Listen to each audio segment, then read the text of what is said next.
نحمده ونصلي ونسلم على رسوله الكريم أما بعد فأعوذ بالله من الشيطان الرجيم بسم الله الرحمن الرحيم يا أيها الذين آمنوا إذا قمتم إلى الصلاة فاغسلوا وجوهكم وأيديكم إلى المرافق وامسحوا برؤوسكم وأرجلكم إلى الكعبين وإن كنتم جنبا فاطهروا وإن كنتم مرضى أو على سفر أو جاء أحد منكم الغائط أو لمستم النساء فلم تجدوا ماء فتيمموا سعيدا طيبا وامسحوا بوجوهكم وأيديكم منه صدق الله مولانا العظيم وصدق رسوله النبي الأمين الكريم إن الله وملائكته يصلون على النبي يا أيها الذين آمنوا صلوا عليه وسلموا تسليما اللهم صل على سيدنا ونبينا ومولانا محمد وعلى آل سيدنا ونبينا ومولانا محمد وبارك وسلم وصل عليه الصلاة والسلام عليك يا سيدي يا رسول الله وعلى آلك وأصحابك يا سيدي يا حبيب الله السلام علیکم سامعین و ناظرین۔ الحمدللہ ہمارا روزمرہ کا رمضان المبارک کے اس بابرکت مہینے میں درس و تدریس کا ایک سلسلہ ہے، پیغام دین کا ایک سلسلہ ہے، احکام القرآن و حدیث کا ایک سلسلہ ہے، اور ہمارا جو ٹاپک اس وقت جاری ہے وہ ہے اسلام کا نظام طہارت، اور اس کے اوپر میں نے قرآن کریم فرقان مجید میں سے اس سے پہلے تقریباً 15 کے قریب آیات پیش کی تھیں، اور جس کے اوپر طہارت کی مختلف قسم کے انداز سے اللہ رب العالمین ہمیں اپنے جسم کو پاک کرنے کی، وضو کرنے کی نماز سے پہلے، اور بدن کو پاک کرنے کی، کپڑوں کو پاک کرنے کی، جگہ کو پاک کرنے کی، جس ماحول میں انسان رہتا ہے اس ماحول کو پاک اور صاف رکھنے کی، اور جس معاشرے میں انسان رہتا ہے اس معاشرے کو پاک اور صاف رکھنے کی، جس گھر میں انسان رہتا ہے اس گھر کو پاک اور صاف رکھنے کی، اور اسلام میں جو دین کے اندر، جو شریعت کے اندر جو طہارت کی جو ہے وہ طریقہ کار بتایا گیا ہے، اس کے حوالے سے میں نے قرآنی آیات پیش کی تھی، اور پھر اس کے اوپر وضو کا طریقہ، وضو کے فرائض، اور آج کی انشاءاللہ میں احادیث کی روشنی میں طہارت کی فضیلت آپ کی خدمت میں پیش کروں گا، اور اس کے ساتھ ساتھ غسل کا طریقہ، وہ غسل چاہے مرد کا غسل ہو یا عورت کا غسل ہو،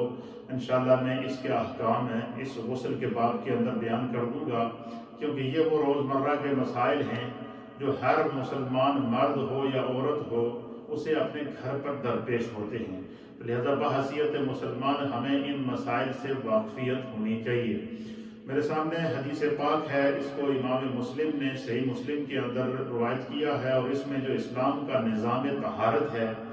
اس کی ہماگیریت اور اس کی عالمگیریت اور اس کی آفاقیت میرے مصطفیٰ کریم نے بیان فرمائی ہے۔ امام مسلم نے روایت کیا کہ وان حذیفہ رضی اللہ تعالی عنہ، حضرت حذیفہ رضی اللہ تعالی عنہ اس حدیث کے راوی ہیں، قال، آپ فرماتے ہیں کہ قال رسول اللہ صلی اللہ تعالی علیہ وآلہ وسلم، کہ اللہ کے پیارے حبیب نبی رحمت جناب سید العالمین محمد الرسول اللہ صلی اللہ تعالی علیہ وآلہ وسلم نے ارشاد فرمایا کہ فضلنا علی الناس بثلاث، کہ اللہ تعالیٰ نے ہمیں، یعنی نبی پاک نے فرمایا مجھے اور میری امت کو اللہ رب العالمین نے روئے زمین کے تمام انسانوں پر بہت سی خصوصیات کی وجہ سے فضیلت عطا فرمائی۔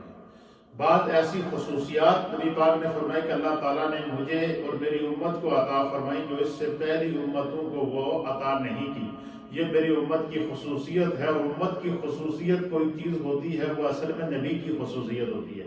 کیونکہ اللہ کے جو نبی، اللہ نے ہمیں جو اپنا محبوب اور نبی عطا کیا ہے وہ نبی خاتم النبیین ہیں. آپ خاتم النبیین ہیں، آپ کے اوپر نبوت کو ختم کر دیا. آپ کا جو دین لے کر آئے وہ خاتم الادیان ہے، وہ تمام دین آپ کی ذات پر دین کو بھی مکمل کر دیا، نعمتوں کو بھی مکمل کر دیا، انعامات کو بھی مکمل کر دیا. اب ظاہر ہے جب آپ کی ذات پر دین مکمل ہو رہا ہے تو دین کی جتنی جزیات ہیں انسان کو درپیش ہیں، چاہے اس کا تعلق احکام سے ہو، اس کا تعلق حقوق سے ہو، اس کا تعلق فرائض سے ہو، اس کا تعلق واجبات سے ہو، اس کا تعلق سنن سے ہو، اس کا تعلق نوافل سے ہو، اس کا تعلق کسی بھی قسم کے جو ہے وہ طرح سے ہو، تو جو دین کے جو احکام انسان کو روزمرہ کی زندگی کے اندر درپیش آئیں گے ان تمام کا حل اور ان کی خصوصیت اور اس کی فضیلت میرے مصطفیٰ نے بیان فرما دی. حضور علیہ الصلوۃ والسلام نے فرمایا کہ اللہ نے مجھے 3 چیزوں کے اندر خصوصیت کے ساتھ فضیلت عطا فرمائی، اور وہ کیا ہے؟ فرمایا کہ صفوفنا کا صفوف الملائکۃ. حضور نے فرمایا کہ میری امت اور میں، یہ جو ہم نماز کے لیے صفیں بناتے ہیں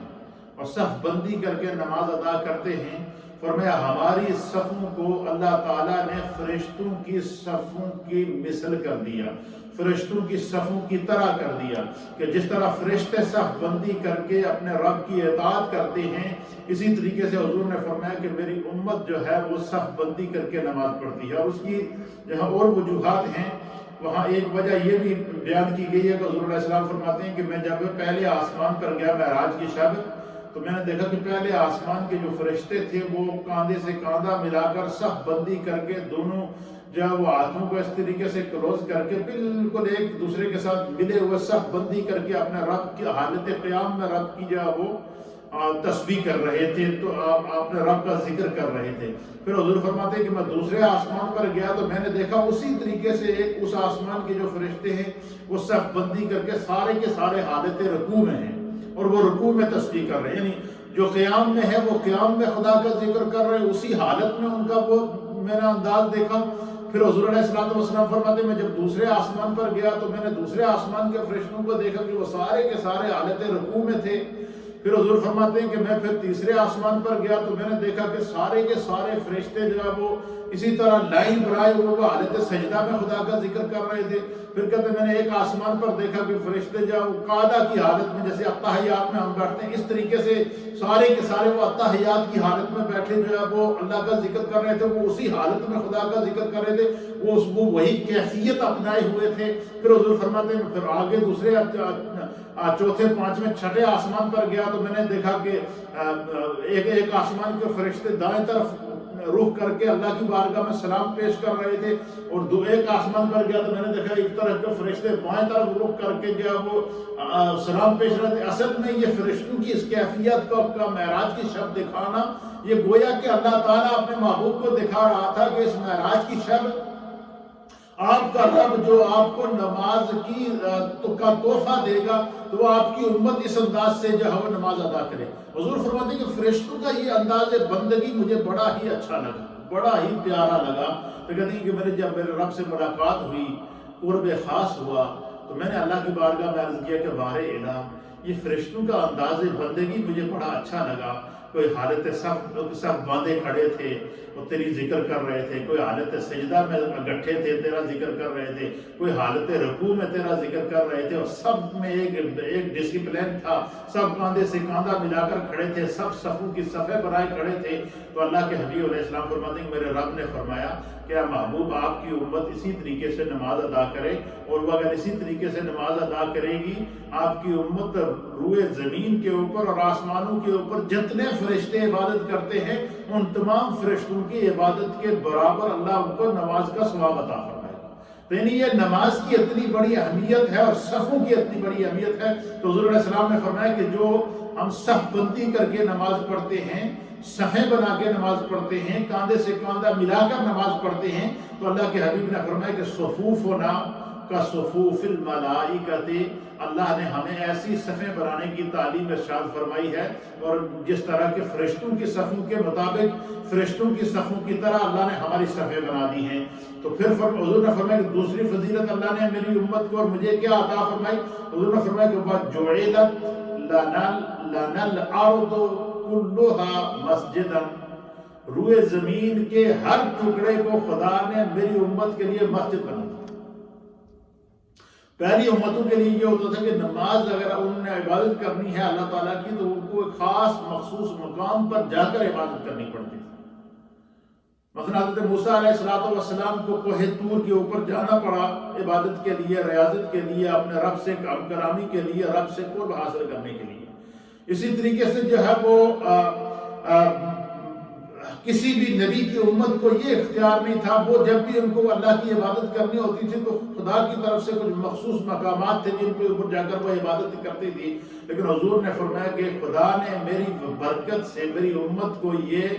عظمت عطا فرمائی کہ جُعِلَتْ لَنَا الْأَرْضُ كُلُّهَا مَسْجِدًا، روئے زمین کو میرے رب نے میرے وجود کی برکت سے مسجد بنا دیا ہے۔ تم دنیا مسجد زمین کے کسی بھی کونے پر ہو، اگر تم نماز کا ٹائم پاؤ تو وہیں کھڑے ہو کر نماز پڑھ لو، صرف شرط یہ ہے کہ زمین کے اوپر کوئی ظاہری نجاست نظر نہ آئے، زمین کا وہ حصہ پاک ہو۔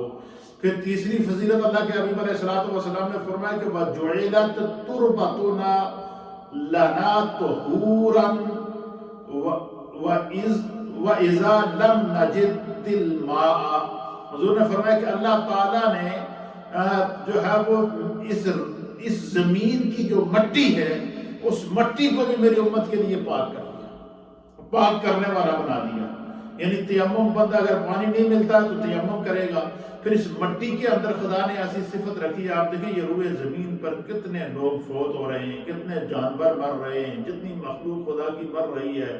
تو اس کو کیا کرتے ہیں جب وہ فوت ہو جاتی ہے تو اس کی باڈی کو کیا کرتے ہیں ہم زمین کے سپرد کر دیتے ہیں، گڑھا کھودتے ہیں، زمین میں ڈالتے ہیں، مٹی ڈال دیتے ہیں، اب زمین اسے اپنے اندر جذب کر لیتی ہے، کوئی تعفن نہیں ہوتا، کوئی بدبو نہیں ہوتی، کیونکہ انسان کا جو جسم ہے یہ زمین کا حصہ ہے، مٹی کا حصہ ہے، تو وہ مٹی کے ساتھ مل جاتا ہے۔ تو اس لیے اللہ کے حبیب علیہ السلام نے فرمایا کہ اس کو جب اللہ تعالیٰ نے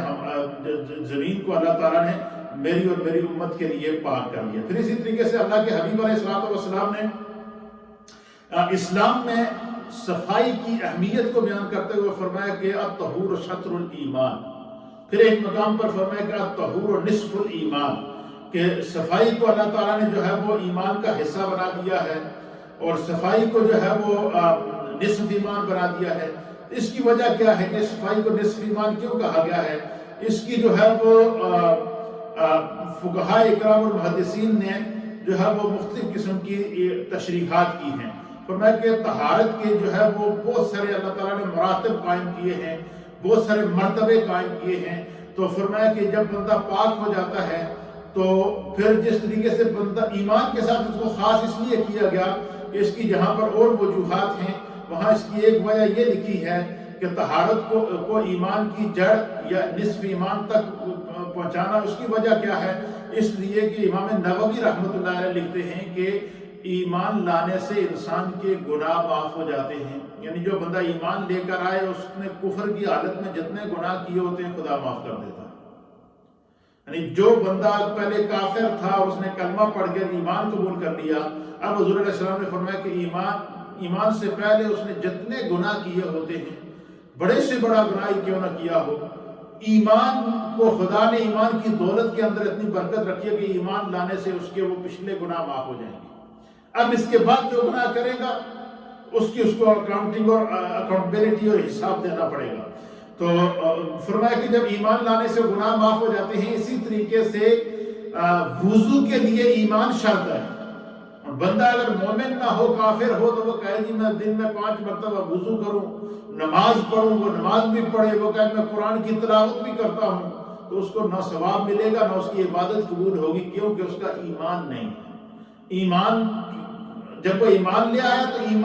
جب بندہ ایمان لے آتا ہے تو سب سے پہلی جو شرط اس کے لیے رکھی گئی ہے وہ طہارت رکھی گئی ہے کیونکہ ایمان کے بعد اس کی عبادات کا سلسلہ شروع ہو جاتا ہے، ایمان کے بعد اس کی نمازوں کا سلسلہ شروع ہو جاتا ہے، ایمان کے بعد اس کی تلاوت قرآن کا سلسلہ شروع ہو جاتا ہے، ایمان کے بعد اس کے دین کے سیکھنے کا سلسلہ شروع کر دیا۔ اسی لیے ہمارے فقہاء اور محدثین نے جو احادیث کی کتب لکھی ہیں اس میں سب سے پہلے کتاب الایمان کو لکھا، کتاب الایمان کے بعد کتاب الطہارت لائے، طہارت کے بعد پھر جو ہے وہ کتاب الصلاۃ لے کر آئے، یعنی کہ ایمان لانے کے بعد بندہ پاک ہوگا تو نماز پڑھے گا،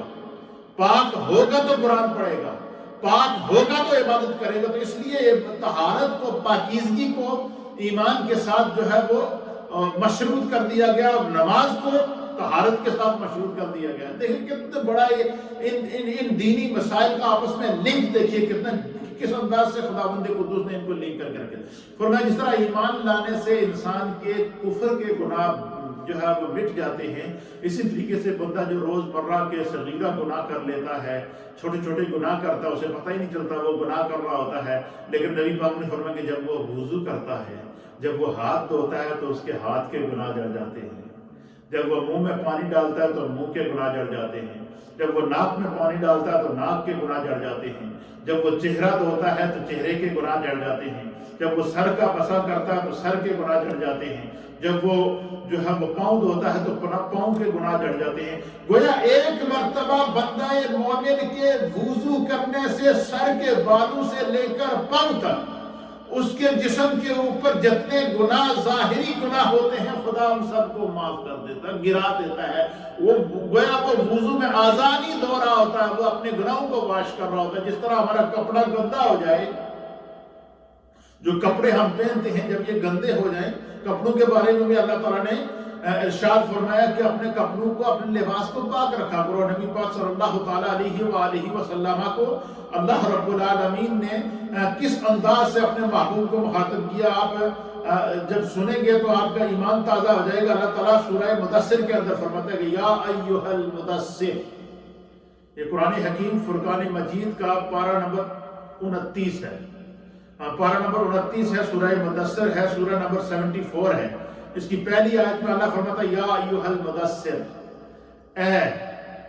چادر لپیٹنے والے۔ حضور علیہ السلام جو چادر اوپر رکھتے تھے نا، خدا اس چادر کو مخاطب کر رہا ہے۔ کہیں فرمایا یا ایھا المزمل، اے مزمل کی چادر اوڑھنے والے۔ فرمایا کہ یا ایھا المدثر، اے چادر اوڑھنے والے، قم فانذر، اٹھئے اور پس لوگوں کو اللہ کے عذاب سے ڈرائیے۔ وَرَبَّكَ فَكَبِّرْ، اور اپنے رب کی بڑائی بیان کیجیے، اپنے رب کی تکبیر بیان کیجیے۔ یہ اللہ تعالیٰ اپنے محبوب کو کہ یہ عمل کرے، آپ کا رب آپ کو اس سے خوش ہوگا، یہ طریقہ اللہ فرما رہا ہے۔ پھر آگے اللہ نے فرمایا کہ یا ایھا المدثر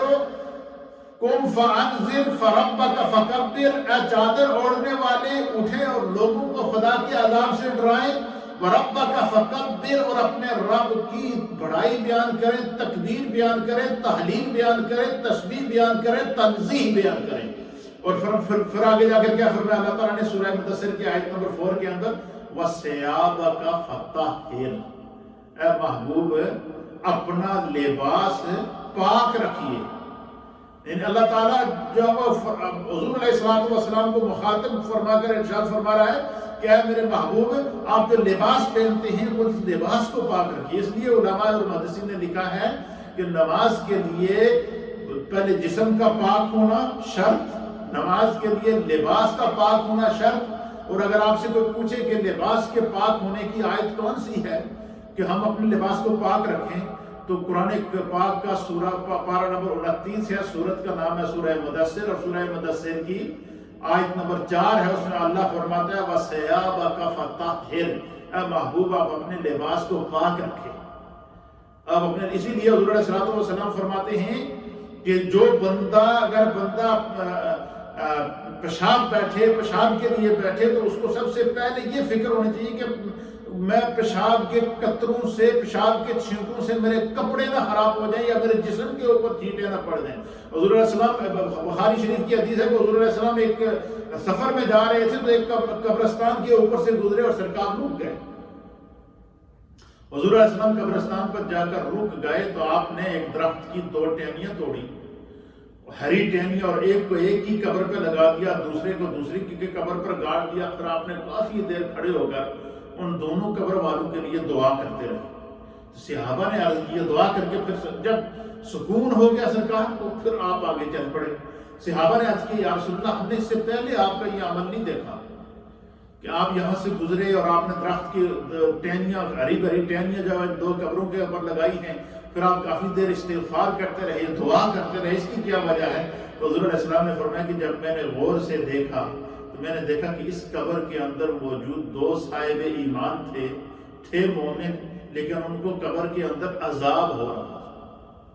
اب آپ اندازہ لگائیں ناظرین کرام، سامعین، کہ میرے مصطفیٰ کی نگاہ دیکھیں کہ چل زمین کے اوپر رہے ہیں لیکن دیکھ زمین کے نیچے رہے ہیں۔ زمین کے اندر کیا ہو رہا ہے وہ چیز بھی مصطفیٰ کریم سے پوشیدہ نہیں۔ حضور فرماتے ہیں کہ میں نے دیکھا کہ ان دو قبر والوں کا عذاب ہو رہا تھا، تو حضور علیہ السلام نے فرمایا کہ حضور نے فرمایا یہ بھی بتا دوں کہ ان کو عذاب کس عمل کی وجہ سے ہو رہا تھا؟ تو حضور نے فرمایا کہ ان میں سے ایک وہ تھا کہ جو چغلیاں کرتا تھا، وہ ہمیشہ دوسروں کے پیچھے پڑا رہتا تھا، اس دوسروں کی باتیں دوسروں تک پہنچانا، لوگوں میں غلط فہمیاں پھیلاتا تھا۔ اور دوسرا شخص وہ تھا کہ وہ جب پیشاب کرتا تھا تو پیشاب کے قطروں سے، پیشاب کے چھینٹوں سے اپنے کپڑے نہیں بچاتا تھا اور اپنے جسم کو نہیں بچاتا تھا، اور وہ پیشاب کے چھینٹے اس کے جسم پر پڑتے تھے اور اس کی وجہ سے اس کے لباس پر پڑتے تھے، اور وہ اس کی وجہ سے، اس کے اس عمل کی وجہ سے خدا نے اس کو عذاب دیا ہے۔ تو اس لیے اللہ کے حبیب علیہ السلام نے یہ شرط رکھ دی ہے کہ نماز کے لیے جس طرح جسم کا پاک ہونا شرط ہے، اس طرح لباس کا پاک ہونا شرط ہے، اسی طریقے سے جگہ کا پاک ہونا شرط ہے۔ تو یعنی اسلام کا نظام شروع ہی طہارت سے ہو رہا ہے، طہارت ہی ہر عمل کے اندر اللہ نے پاکیزگی اور طہارت کو رکھا ہے۔ پھر اس کے بعد جو ہے وہ فرمایا کہ نبی اکرم صلی اللہ تعالیٰ علیہ وسلم نے کہ جس طرح ایمان لانے سے گناہ جڑ جاتے ہیں، اس طریقے سے وضو جب بندہ کرتا ہے تو اس کے گناہ مٹ جاتے ہیں۔ پھر اسی طریقے سے جو ہے وہ بعد میں یہ لکھا ہے کہ چونکہ صحت نماز کے لیے طہارت شرط ہے، اس لیے طہارت نماز کے لیے کا جز ہوئی، تو اس لیے جو ہے وہ طہور کو نصف ایمان قرار دیا گیا۔ اس لیے نبی پاک صلی اللہ علیہ وسلم نے اس کے اوپر زور دیا کہ طہور شطر الایمان یا طہور نصف الایمان۔ پھر جو ہے وہ اور فرمایا کہ اس حدیث کے اندر یہ بھی فرمایا کہ نبی اکرم صلی اللہ تعالیٰ علیہ وسلم نے فرمایا کہ الحمدللہ میزان کو بھر دیتا ہے، سبحان اللہ، اور الحمدللہ آسمان اور زمین کو کے درمیان کو بھر دیتے ہیں۔ اور فرمایا کہ اعمال کا وزن اللہ کی بارگاہ کے اندر مقبول ہوتا ہے، اور اعمال کا وزن جو ہے جب کیا جاتا ہے اور اعمال کا وزن زیادہ ہونے کی وجہ سے انسان کی بخشش ہو جاتی ہے، تو فرمایا جس انسان کا جسم پاک ہوگا، جس کا لباس پاک ہوگا، اور وہ اس انداز سے جب نماز ادا کرے گا تو اس کے اعمال اور اس کی نیکیوں کے اندر اسی طریقے سے اضافہ ہوتا رہے گا۔ تو یہ الطہور و شطر الایمان کہہ کے اللہ کے حبیب علیہ السلام نے صفائی کی مزید اہمیت کو بیان فرمایا۔ پھر اسی طریقے سے ایک اور حدیث ہے، نبی اکرم صلی اللہ تعالیٰ علیہ وسلم نے فرمایا، حضرت ابن عمر رضی اللہ تعالیٰ عنہ بیان کرتے ہیں کہ قال رسول اللہ صلی اللہ تعالیٰ علیہ وآلہ وسلم، نبی اکرم صلی اللہ تعالیٰ علیہ وسلم نے فرمایا کہ لا تقبل صلاة بغیر طہور ولا صدقة من غلول، کہ حضور علیہ السلام نے فرمایا کہ کسی بھی قسم کی عبادت اور نماز وہ صفائی، وہ پاکیزگی کے بغیر، طہارت کے بغیر اللہ کی بارگاہ میں مقبول نہیں ہوتی۔ اس لیے فرمایا کہ وضو جب بندہ کرے تو پورے اہتمام کے ساتھ وضو کرے۔ تو وضو کے بیان کو میں نے آپ کی خدمت میں جو ہے وہ پیش کر دیے ہیں۔ آج ہم جو آپ کی خدمت میں پیش کرنے جائیں گے وہ ہے اس غسل کا طریقہ، اور قرآن حکیم فرقان مجید کی جو آیت میں نے آپ کے سامنے وضو کے لیے پیش کی تھی، وہی آیت اسی کے اندر آگے جا کر جب وَإِن كُنتُمْ جُنُبًا فَاطَّهَّرُوا، اللہ نے فرما کر یہ بتا دیا کہ اگر تم جو ہے وہ تم پر غسل فرض ہو جائے یا تمہیں غسل کی ضرورت پڑ جائے تو تمہیں کیا کرنا پڑے گا؟ پاک ہونا پڑے گا۔ جب تک بندہ پاک نہیں ہوگا تو اس کی نہ عبادت ہوگی نہ نماز ہوگی۔ تو اس لیے اللہ تعالیٰ نے جو ہے وہ یہاں غسل کے احکام کو جو ہے وہ پورے اہتمام کے ساتھ بیان کر دیا۔ جس طرح میں نے آپ کی خدمت میں پیش کیا تھا کہ نماز کے لیے وضو کے لیے جو ہے وضو کے کتنے فرض ہوتے ہیں؟ 4 فرض ہوتے ہیں، اور 4 فرض وضو کے میں نے آپ کو بیان کیے تھے۔ اسی طریقے سے غسل جس بندے پر فرض ہو تو غسل کے 3 فرض ہیں، ان 3 فرضوں میں سے اگر ایک بھی فرض بندے نے چھوڑ دیا تو اس کا غسل نہیں ہوگا۔ اگر اس پر غسل فرض ہے تو وہ پھر ناپاک ہی رہے گا، بے شک وہ غسل بظاہر اپنے بدن کو دھو لے اور کہے میں پاک ہو گیا، اور نہیں، غسل کا لیے بھی بڑا اہم اور بڑا پیچیدہ مسائل ہے کہ جب بندے کے اوپر غسل فرض ہو جائے، میاں کے اوپر غسل فرض ہو جائے، بیوی کے اوپر فرض ہو جائے، یا عورتوں کے جو ایام مخصوصہ ہیں ان کے اندر عورت کے اوپر جب وہ پاک ہوگی تو اس کو غسل کرنا فرض ہو جاتا ہے۔ تو غسل کے 3 فرض ہیں۔ پہلا فرض غسل میں یہ ہے کہ بندہ کلی کرے، کلی 3 مرتبہ منہ میں پانی ڈال کے اچھی طرح سے غرغرہ کر کے منہ کا کوشش کرے کہ منہ کے اندر کوئی بھی حصہ ایسا ہے جو خشک نہ رہے، 3 مرتبہ کلی کرے، اور اسی طریقے سے 3 مرتبہ ناک میں پانی ڈالے۔ پھر جو ہے وہ یہ غسل کا پہلا فرض کیا ہے؟ 3 مرتبہ کلی کرنا، اور غسل کا دوسرا فرض کیا ہے؟ ناک میں پانی چڑھانا 3 مرتبہ، اور غسل کا تیسرا فرض کیا ہے؟ کہ پورے بدن کے اوپر پانی بہانا، اور پورے بدن پر اس طرح بندہ پانی ڈالے کہ اس کا جسم کا کوئی بھی حصہ خالی نہ رہے۔ پھر اسی طریقے سے جو ہے وہ یہ تو عام غسل کا حکم ہے، اور اگر بندہ سنت غسل کرے گا تو اس کا بھی یہی طریقہ ہے۔ اور غسل کا جو مسنون طریقہ ہے تو ام المؤمنین سیدہ عائشہ صدیقہ رضی اللہ تعالی عنہا نے بیان کیا۔ آپ فرماتی ہیں کہ حضور علیہ الصلوۃ والسلام جب غسل کے لیے تشریف لاتے تو آپ کے لیے میں پانی کو برتن بھر کے پانی کا رکھ دیتی، تو حضور علیہ السلام غسل کے لیے آتے تو حضور علیہ السلام سب سے پہلے جو ہے وہ مکمل طہارت کے لیے غسل کرنے سے پہلے حضور علیہ السلام پورا وضو کرتے، اور اس طرح وضو فرماتے جس طرح نماز کے لیے وضو کرتے۔ یہ ام المؤمنین سیدہ عائشہ صدیقہ اس کو بیان کرتی ہیں کہ حضور علیہ السلام کے غسل کا طریقہ یہ تھا کہ حضور علیہ السلام جب غسل کے لیے آتے تو وہ پورا وضو جس طرح نماز کے لیے وضو کرتے اس طرح پہلے پورا وضو کرتے، پھر جو ہے وہ حضور علیہ السلام پہلے چیک کرتے کہ جسم کے اوپر کہیں کوئی نجاست لگی ہوئی ہو تو پہلے اس کو دھو لیتے، پھر جو ہے وہ حضور علیہ السلام کیا کرتے کہ پورا وضو کرتے جس طرح نماز کے لیے وضو کرتے۔ وضو کرنے کے بعد پھر حضور علیہ السلام پورے جسم پر پانی بہا کر غسل کیا کرتے تھے۔ تو غسل کا سنت طریقہ کیا ہے کہ بندہ پورے پہلے نماز جس طرح نماز کے لیے وضو کرتا ہے اس طریقے سے کیا کرے، نماز کے لیے وضو کرے، اور پھر اس کے بعد جو وہ غسل کرے۔ اور وہ غسل کا فرض طریقہ کیا ہے کہ وہ پہلے منہ میں پانی ڈالے، کلی کرے، ناک میں پانی ڈالے، ناک کو صاف کرے، پھر پورے بدن پر پانی ڈالے تو اس کا غسل کا فرض ادا ہو جائے گا۔ لیکن مسنون طریقہ یہ ہے کہ وہ پہلے باقاعدہ پورا جس طرح نماز کی طرح وضو کیا جاتا ہے اس طرح وضو کرے اور اس کے بعد غسل کرے۔ اسی طریقے سے غسل بعض خواتین کے اوپر جو ہے وہ خواتین کے مسائل میں جو ہے وہ ان میں غسل کی بڑی اہمیت دی گئی ہے۔ مثلا خواتین میں کے اوپر اللہ تعالیٰ کا یہ خاص کرم ہوتا ہے کہ ان کے مثلا جو خواتین کے منتھلی پیریڈ ہوتے ہیں، منتھلی پیریڈ جب خواتین کے آتے ہیں تو ان کو اردو میں ایام مخصوصہ کہتے ہیں، اور ان کو انگلش کے اندر منتھلی پیریڈ کہتے ہیں۔ تو یہ جب ان کی جو زیادہ سے زیادہ جو منتھلی پیریڈ ہے ان کی جو منیمم ٹائم ہے، منیمم جو مدت ہے وہ 3 دن ہے، اور زیادہ سے زیادہ اس کی جو مدت ہے وہ 10 دن ہے۔ اور فرمایا کہ 10 دن یا کم سے کم 3 دن۔ فرمایا عورت کو جب منتھلی پیریڈ آئے تو وہ عورت کو پتا ہوتا ہے کہ میرے منتھلی پیریڈ کس دن شروع ہوئے اور کب ختم ہوئے ہیں۔ تو جب عورت کو یہ اندازہ ہو جائے کہ میرے منتھلی پیریڈ ختم ہو گئے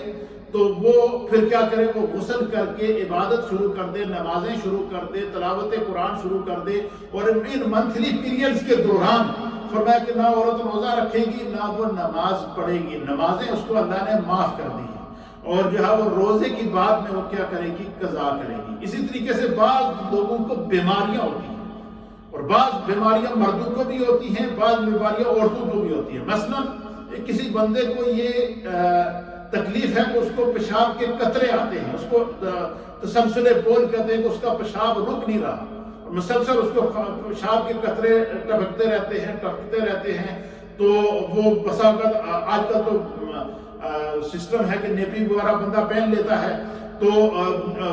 اس کو اگر کسی بندے کو پیشاب کے قطرے ٹپک رہے ہیں اور وہ بند نہیں ہو رہے ہیں تو اس کے لیے حکم یہ ہے، یا بعض بندوں کو یہ ہوتی ہے کہ ان میں گیس ہوتی ہے تو ان کی گیس مسلسل خارج ہوتی رہتی ہے ہوا کی صورت کے اندر، ان کا وضو نہیں ٹھہر سکتا، ایسے لوگ کیا کریں، چاہے وہ مرد ہوں یا عورتیں ہوں؟ تو فرمایا کہ ایسے لوگوں کو شریعت نے کہا کہ یہ معذور ہے، یہ معذور شرعی ہے، ان کو شرعی عذر ہے، تو ان کے لیے حکم یہ ہے کہ وہ نماز پڑھیں گے لیکن ہر نماز کے لیے تازہ وضو کریں گے، بے شک وہ پیشاب کے قطرے جاری ہوں، اس نماز کے دوران بھی وہ پیشاب کے قطرے ان کو جاری ہوں تو ان کی وہ نماز ہو جائے گی، لیکن شرط یہ ہے کہ وہ ہر نماز کے لیے تازہ وضو کریں۔ پھر اسی طریقے سے جن خواتین کے منتھلی پیریڈ ہوتے ہیں ان کے دن مقرر ہوتے ہیں، یا کم مینیمم جو ہے وہ 3 ڈیز ہوتے ہیں، یا میکسیمم جو ہے وہ 10 ڈیز ہوتے ہیں، اور اس دوران جب عورت اگر پاک ہو جاتی ہے تو وہ فوراً غسل کر کے جب اپنی نمازیں عبادت شروع کر دے۔ لیکن بسا اوقات ایسا ہوتا ہے کہ مثلا عورت کے منتھلی پیریڈ کے 10 ڈیز گزر گئے، 10 ڈیز گزرنے کے بعد بھی اس کی بلیڈنگ چل رہی ہے، بلیڈنگ بند نہیں ہو رہی ہے۔ اب یہاں آ کر مسئلہ چینج ہو جاتا ہے،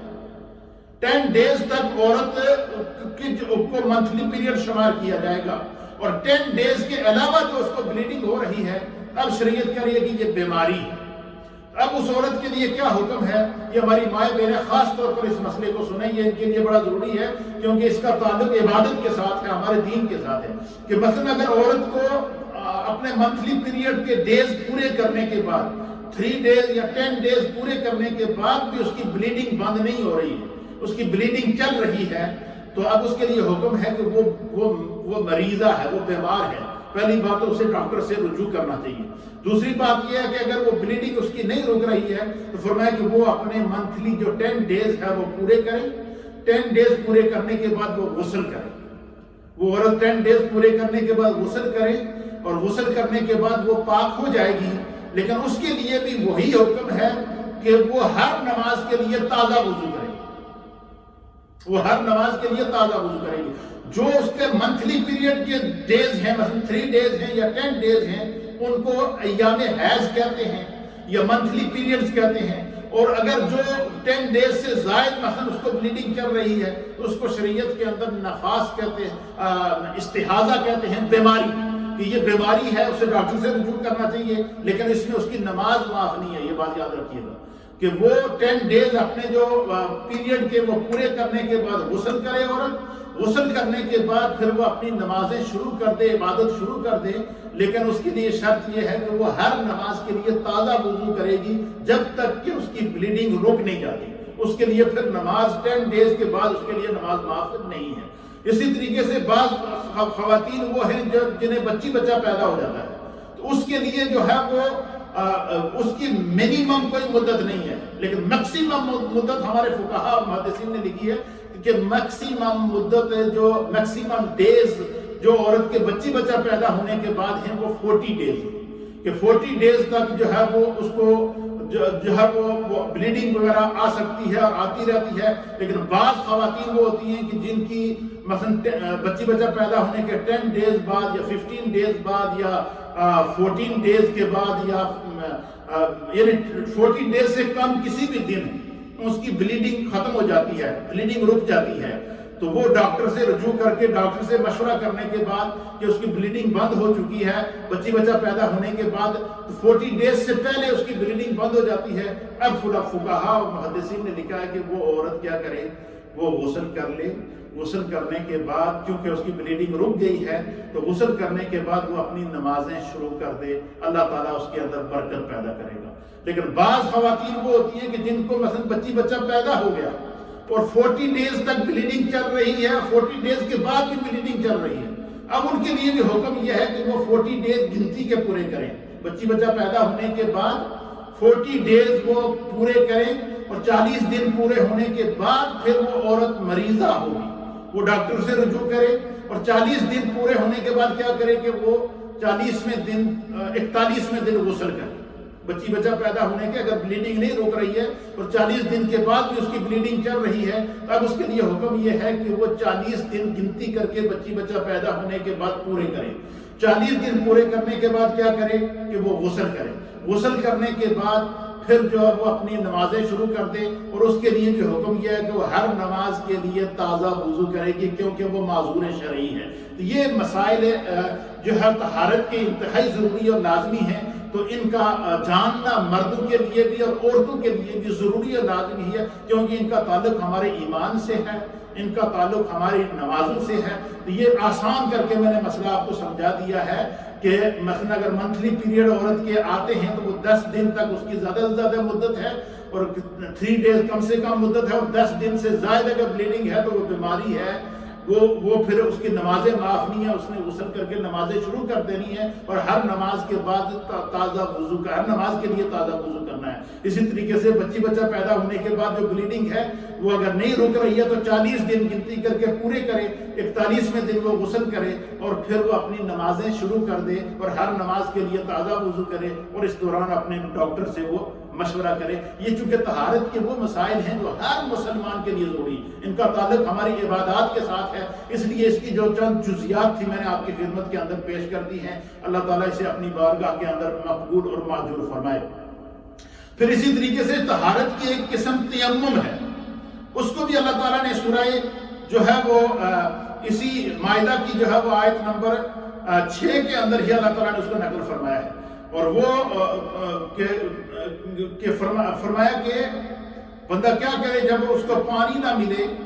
یا بندے کو کوئی ایسی بیماری لگ گئی کہ جس کی وجہ سے اگر وہ پانی بہائے گا تو اس کا اس بیماری کے بڑھنے کا خطرہ ہے، تو پھر اب شریعت نے فرمایا کہ وہ کیا کرے،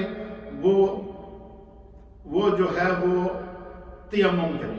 اور تیمم فرمایا کہ جب وہ پانی نہ پائے تو وہ کیا کرے، وہ تیمم کرے گا، اور وہ جب تیمم کرے گا مرد ہو یا عورت ہو تو وہ فرمایا کہ بالکل وہ پاکیزگی کے حکم میں آئے گا۔ اسی طریقے سے اگر بندے پر غسل فرض ہو گیا اور وہ کسی ایسی جگہ پر موجود ہے، چاہے وہ مرد ہو یا عورت ہو، ان پر غسل فرض ہو گیا اور وہ کسی ایسی جگہ پہ موجود ہے، مثلا سفر میں ہے یا کسی ایسی جگہ پر موجود ہے کہ وہاں سے پانی موجود نہیں ہے، اب حکم کیا ہے کہ وہ تیمم کرے۔ اور تیمم کا طریقہ اللہ تعالیٰ نے قرآن حکیم فرقان مجید کی سورہ مائدہ پارہ نمبر 6 اسی کی آیت نمبر 6 کے اندر پہلے اللہ نے وضو کے فرض بیان کیے، وضو کا طریقہ بیان کیا، اسی آیت کے آگے جا کر وَإِن كُنتُمْ جُنُوبًا فَاطَّهَّرُوا، کہ جب جو ہے وہ جنبی ہو، یعنی جب اس پر غسل فرض ہو جائے تو وہ غسل کرے۔ یہاں غسل کے احکام بیان کر دیے۔ اسی آیت میں آگے جا کر اللہ تعالیٰ نے فرمایا کہ جو ہے وہ فَلَمْ تَجِدُوا مَاءً فَتَيَمَّمُوا صَعِيدًا طَيِّبًا، اگر تم پانی نہ پاؤ، تمہیں پانی نہ ملے تو تم تیمم کر کے تم پاک ہو جاؤ۔ تیمم کرو گے تو غسل فرض ہے، پھر بھی تیمم کر کے اپنی نمازیں پڑھو، پانی نہیں ہے تو۔ اور اسی طریقے سے جو ہے وہ فرض کیا، پانی انسان کو کوئی بیماری لگ گئی، زخم ہے، اس زخم کے اوپر پانی پانے سے وہ زخم جو ہے وہ اس کے خراب ہونے کا خدشہ ہے، تو اس کے لیے جو ہے وہ حکم ہے کہ وہ اس کے اوپر مسح کر لے، جو ہے وہ یہ اس کے احکام بیان فرما دیے گئے۔ پھر اسی طریقے سے قرآن حکیم فرقان مجید کے اندر یہ جو میں نے آپ کے خدمت میں پیش کیا ہے، اس میں اللہ رب العالمین نے دیکھیں دین ہمارا اسلام کتنا دین رحمت ہے اور کتنا پیارا دین ہے کہ اللہ رب العالمین نے پاکیزگی کی وہ ساری صورتیں بیان فرما دی۔ اچھا، بندہ پاک ہوگا تو اس کی دعا بھی قبول ہوگی، پاک ہوگا تو اس کی نماز بھی قبول ہوگی، پاک ہوگا تو اس کی تلاوت قرآن بھی قبول ہوگی، پاک ہوگا تو اس کی جو ہے وہ ہر طرح کی عبادات اللہ کی بارگاہ کے اندر مقبول اور معجور ہو جائے گی۔ تو اس لیے اللہ رب العالمین نے اور اس کے حبیب علیہ السلام نے طہارت کی وہ تمام اقسام بیان فرما دی ہیں تاکہ بندے کو جو ہے وہ اس چیز کے اوپر جو ہے اب وہ جو مثلا کوئی بندہ یہ کہہ سکتا ہے کہ بھائی یہ جو خواتین کے جو احکام ہیں یہ قرآن کریم فرقان مجید کی کون سی صورت کے اندر ہے؟ تو جو ہماری مائیں بہنیں اس وقت سن رہی ہیں وہ نوٹ کر لیں اس کو کہ سورہ بقرہ ہے اور پارہ نمبر 2 ہے، اور سورہ بقرہ کی آیت نمبر ہے 222۔ سورہ بقرہ کی آیت نمبر 222 کے اندر اللہ تعالیٰ نے عورت کے جو منتھلی پیریڈ ہے اس کا باقاعدہ ذکر کر کے اس کے احکام بیان کر دیے کہ وہ جو ہے وہ ان دنوں کے اندر کیا کریں۔ اللہ رب العالمین نے کہ ان دنوں میں ان کی نماز بھی معاف ہے، اور بلکہ یہ فرما دیا قرآن کریم کی سورہ بقرہ کی آیت نمبر 222 میں وَيَسْأَلُونَكَ عَنِ الْمَحِيضِ، کہ اے محبوب جو عورتیں آپ سے یا مرد جو ہے وہ عورتوں کے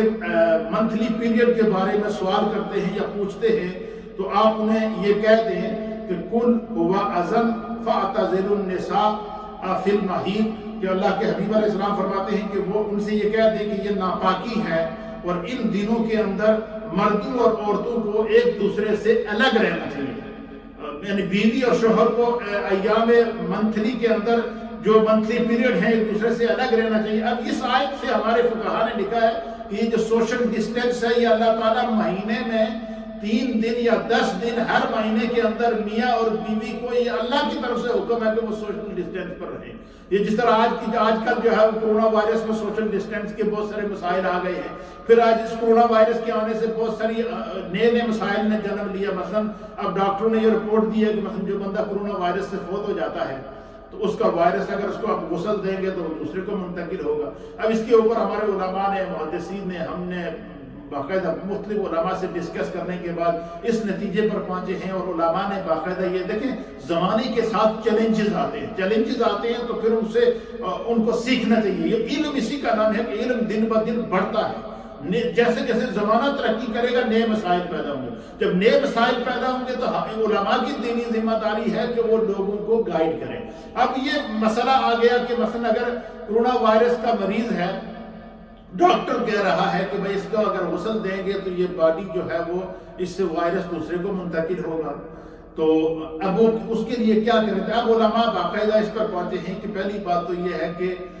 جس ڈاکٹر کی کسٹڈی میں وہ مریض فوت ہوا ہے، کورونا وائرس کا مریض، یعنی جس ڈاکٹر کی کسٹڈی کے اندر تھا اس ڈاکٹر کی رپورٹ کو دیکھا جائے گا۔ وہ ڈاکٹر اگر کہتا ہے کہ اس باڈی کو غسل احتیاطی تدابیر کے ساتھ دیا جا سکتا ہے، ماسک پہن کر یا جو اس کا جو لباس ہوتا ہے وہ پہن کر، جس طرح کے ڈاکٹر پہنتے ہیں، وہ تمام احتیاطیں اختیار کر کے بندہ اگر کورونا مریض کے باڈی کو غسل دے تو احتیاطی تدابیر ہیں، اس کے انتظامات ہیں، تو وہ اس کے ساتھ اسی طریقے سے جس طرح ڈاکٹر کہتا ہے دی جائیں گی۔ ورنہ اگر ڈاکٹر کہتا ہے کہ نہیں اس کے اندر کورونا وائرس کی جراثیم اس حد تک ہیں کہ اس کو اگر کوئی غسل دے گا تو اس کو بھی وہ وائرس لگے گا، اب اس کے لیے حکم کیا ہے کہ اس کو جو ہے وہ باقاعدہ پیک کر کے دیتے ہیں۔ تو اب علماء کہتے ہیں کہ اس کو اسی طریقے سے وہ شہید کے حکم میں ہے، اس کو آپ اسی طریقے سے جو ہے وہ کیا کریں گے، باکس کے اندر ڈالیں گے، اور باکس کے اندر اگر کوشش کریں گے، اگر ڈاکٹر اس کی اجازت دیتا ہے تو اس کی باڈی کے اوپر اس کو تیمم کرا دیا جائے، وہ پاک ہو جائے گا۔ جس طرح زندہ بندے کو اگر پانی نہ ملے اور اس کے اوپر غسل فرض ہو تو وہ تیمم سے پاک ہو جاتا ہے، اسی طریقے سے اگر باڈی کے اوپر کوئی ایسے حالات آ جاتے ہیں جیسے کورونا وائرس کے حالات آ گئے، یا کوئی ایسی چیز آ جاتی ہے کہ اس کو ہاتھ بندہ نہیں لگا سکتا، تو اب اس کے لیے حکم ہے کہ اس باڈی کو تیمم کرا دیا جائے۔ اور فرمایا کہ اگر یہ بھی ہے کہ وہ جس شاپر کے اندر وہ باڈی پیک ہے اس کو بھی اگر بندہ جب وہ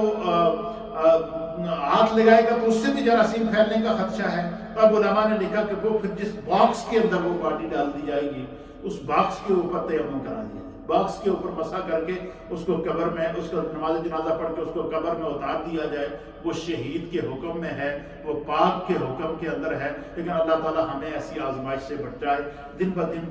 نئے نئے چیلنجز آ رہے ہیں، نئے نئے زمانہ آ رہے ہیں۔ آج الحمدللہ ہم نے وضو کے، غسل کے،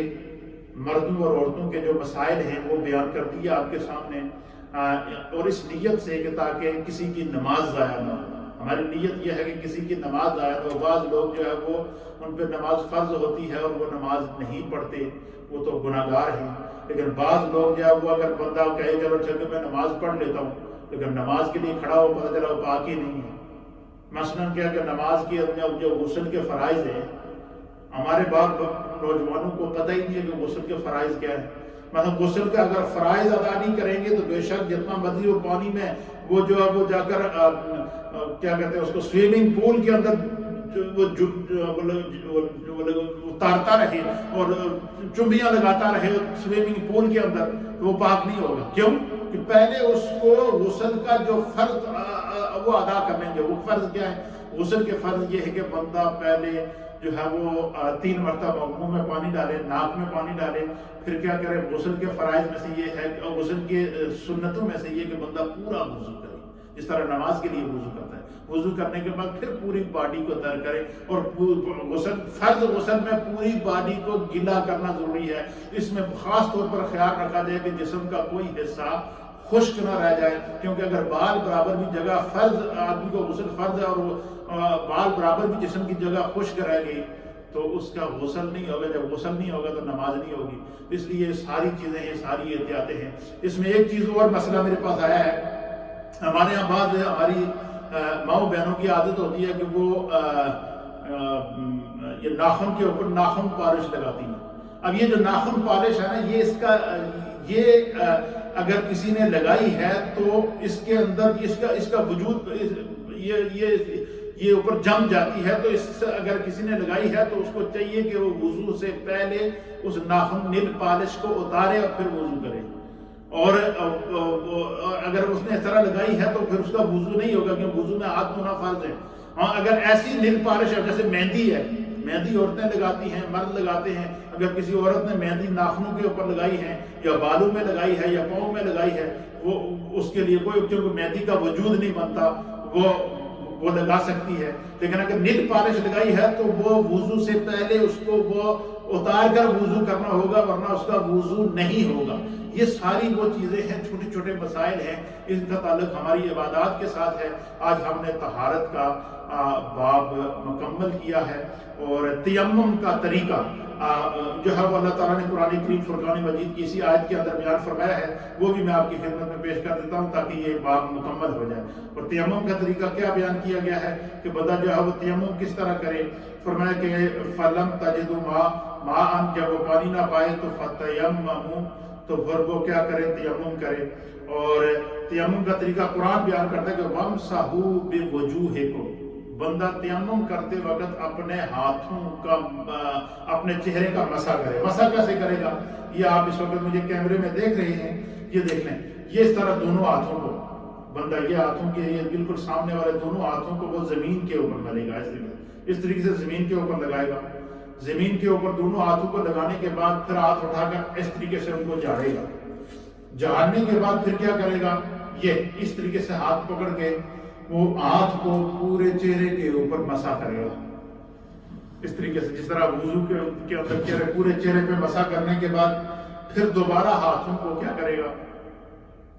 پھر دوبارہ ہاتھوں کو زمین پر لگائے گا۔ یہ ایک ہی دفعہ مسح کرنا ہے، 3 دفعہ مسح نہیں کرنا چہرے کا۔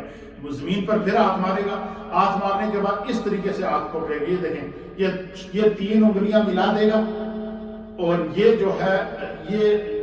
یہ انگلی اور یہ انگوٹھا اس کو الگ رکھے گا، یہ اس طریقے سے دونوں ہاتھوں کے اندر۔ تو پہلے بائیں ہاتھ کو اس دائیں ہاتھ کے نیچے لے جائے گا، اس طریقے سے، یہ ادھر سے سیدھا اوپر لے آئے، یہاں لے آئے، یہ کونی، جب کونی کے اوپر پہنچ کے یہاں ہاتھ روکنے کے بعد یہاں پر ہاتھ کو گھمائے، یہ اس انداز سے ہاتھ گھمانے کے بعد پھر یہ ہاتھ نیچے لا کر اس انگوٹھے کو اس سے کر دے، پھر اسی ہاتھ کو، دوسرے ہاتھ کو ادھر لے آئے لیفٹ ہینڈ کی طرف، اور اس طریقے سے ہاتھ نیچے لے کر آئے، یہاں لے آیا، پھر یہاں سے ہاتھ کو پھیرا، یہ کر کے یہاں کر دیا، اس کا تیمم ہو جائے گا۔ اور جب یہ تیمم اس وقت تک قائم رہے گا جب تک اس کو پانی نہیں ملے گا۔ تو اگر پانی مل جائے گا تو تیمم ثابت ہو جائے گا۔ اگر کوئی کسی بندے پر غسل فرض تھا تو اس کے پاس اس وقت پانی نہیں آیا تو اس نے تیمم کر کے نماز پڑھ لی، جب اسے پانی نظر آ گیا، پانی مل گیا، پانی تک رسائی ہو گئی، اب اس پر غسل ضروری ہے کہ وہ غسل فرض ادا کرے، اور وہ نماز اس کی اس وقت ہو گئی کیونکہ پانی نہیں ملا۔ اس میں شریعت دیکھیں کتنی گنجائشیں دے رہی ہے کہ بندہ جو ہے وہ اگر مریض ہو یا سفر میں ہو یا اس کو کوئی ایسی چیز پیش آ جائے، تو یہ سارا، یہ اسلام چونکہ دین رحمت ہے، اس لیے ہر کوئی ایسا مسئلہ، چاہے وہ مردوں کا مسئلہ ہو یا خواتین کا مسئلہ ہو، اسلام نے ہر مسئلے کا حل پیش کیا ہے۔ اور یہ ہماری ہر بحیثیت مسلمان مرد اور بحیثیت مسلمان عورت، ہر ایک کو اپنے دین کی فکر ہونی چاہیے اور ان چھوٹے چھوٹے مسائل کو ہمیں سیکھنا چاہیے۔ اللہ تعالی ہمیں دین سمجھنے کی توفیق دے۔ لا الہ الا اللہ، الا اللہ، الا اللہ، لا الہ الا اللہ، الا اللہ، الا إلا الله لا إله إلا الله إلا الله إلا الله لا إله إلا الله محمد رسول الله الله الله الله الله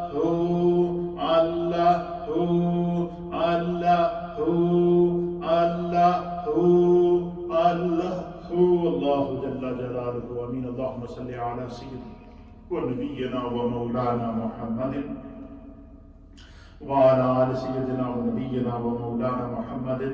صلاة دائمة مقبولة تؤدي بها لنا حقه العظيم یا رب بالمصطفى بلغ مقاصدنا واغفر لنا ما مضى یا واسع الکرمی. یا اللہ جتنے